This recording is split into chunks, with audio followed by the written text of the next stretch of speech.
The last part of this form to set the stage for the upcoming workshop is accurate information, Bylaw 202. And basically what this bylaw says is that all information must be true, correct, accurate, complete, and not false or inaccurate by any means, as we deal with student eligibility and transfers. And looking at this kind of four main pieces, one, that all information, like I said, related to any aspect of eligibility must be true, accurate, correct, and complete. If false or fraudulent information is provided, it could result in ineligibility for that student. And this is all levels of sport, does not apply to just varsity, could be any level of sport, but they could face ineligibility up to 24 months, so 2 calendar years.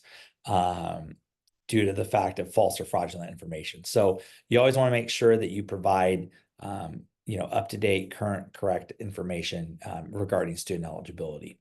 The involved school may be required to forfeit contests, depending on the situation and depending on what's found in the investigation in regard to the matter. And then you do have two different situations that we look at when it comes to accurate information. And what we're really looking at there is, if inaccurate or false information is found out, was it the student and the family involved and the parameters involving that, and was the school involved?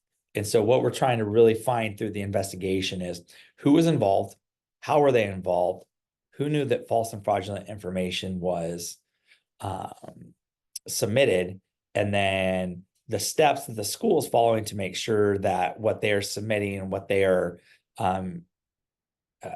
submitting to the CIF in regards to transfers or even to other schools, that it was accurate and correct versus false and fraudulent. And so the school does have a role to make sure that what's being submitted is correct. So in other words, what we ask the schools is that really they do due diligence.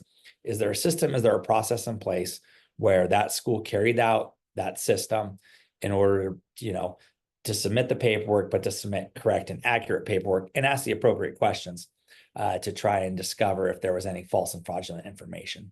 And so, anyways, the big thing there is obviously ineligibility up to for 2 calendar years of the high school athletic career.